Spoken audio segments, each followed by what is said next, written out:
America Iran की जंग अब बढ़ती जा रही है। जिस वक्त ये जंग शुरू हुई थी तभी ये महसूस हो गया था कि ये जंग सिर्फ मिडिल ईस्ट तक सीमित नहीं रह पाएगी, और अब वैसा ही हुआ है। ईरानी हमलों पर पलटवार करते हुए बहरीन और कुवैत ने ईरान के अंदर घुसकर हमले शुरू कर दिए हैं। ये पहली बार है जब बहरीन और कुवैत ने ईरान पर हमला बोला हो। अब तक ईरान खाड़ी देशों पर हमले कर रहा था। ईरान अमेरिकी बेसिस को निशाना बना रहा था, मगर उसने दूसरे बुनियादी ढांचों पर भी हमला किया।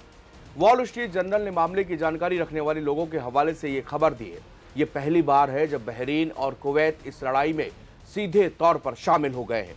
हालांकि दोनों ही देशों ने आधिकारिक तौर पर इस हमले की बात नहीं एक्सेप्ट करी है, लेकिन इस बात का संकेत है कि जैसे जैसे ये युद्ध आगे बढ़ रहा है, अरब देश मुश्किल स्थिति में फंसते जा रहे हैं। रिपोर्ट के मुताबिक बहरीन और कुवैत ने ये हमले इस महीने की शुरुआत में किए हैं और उन्होंने ईरान को एक महत्वपूर्ण ड्रोन और मिसाइल रखने वाले डिपो को ध्वस्त कर दिया था। जानकारी रखने वाले लोगों के मुताबिक संयुक्त अरब अमीरात, जिसने युद्ध की शुरुआत में कई बार ईरान पर हमले किए थे, उसने ईरान का सामना करने में अरब देशों के बीच बढ़ते सहयोग को दिखाते हुए हमलों के लिए लक्ष्यों की जानकारी और सुरक्षा के लिए एयर डिफेंस सिस्टम मुहैया कराया है।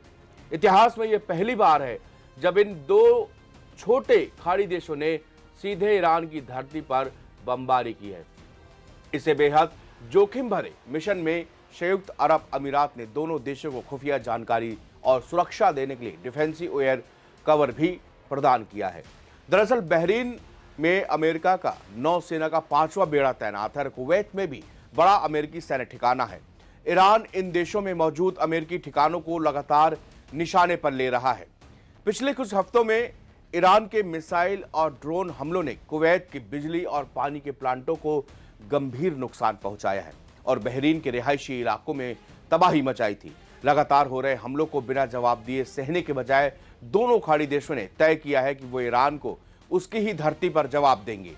मामले की जानकारी रखने वाले लोगों ने वॉल स्ट्रीट जर्नल से बातचीत की है और बताया है कि खाड़ी के इन दो देशों की वायुसेनाएं अपेक्षाकृत बेहद छोटी हैं और उनमें अमेरिकी और यूरोपीय विमान शामिल हैं, लेकिन वो तेहरान को बिना किसी जवाबी कार्रवाई के लगातार उन पर हमले करने की इजाजत देने को तैयार नहीं है। रिपोर्ट के मुताबिक सऊदी अरब युद्ध के शुरुआती दौर में ईरान के खिलाफ हमलों में संयुक्त अरब अमीरात के साथ में शामिल हुआ था, लेकिन अब वो अपनी स्थिति पर फिर से विचार कर रहा है। लेकिन बहरीन और कुवैत जैसे छोटे और शांत सैन्य देशों का इस युद्ध में सीधे कूदना यह दिखाता है कि पूरा खाड़ी क्षेत्र अब ईरान के खिलाफ एकजुट हो रहा है। इस टकराव कारण हॉर्मुज स्ट्रेट पे तनाव चरम पर है। इसमें वैश्विक तेल आपूर्ति बाधित हो रही है और कच्चे तेल की कीमतें $100 प्रति बैरल के पार चली गई है, जिसका असर आम आदमी तक भी दिखने लगा है।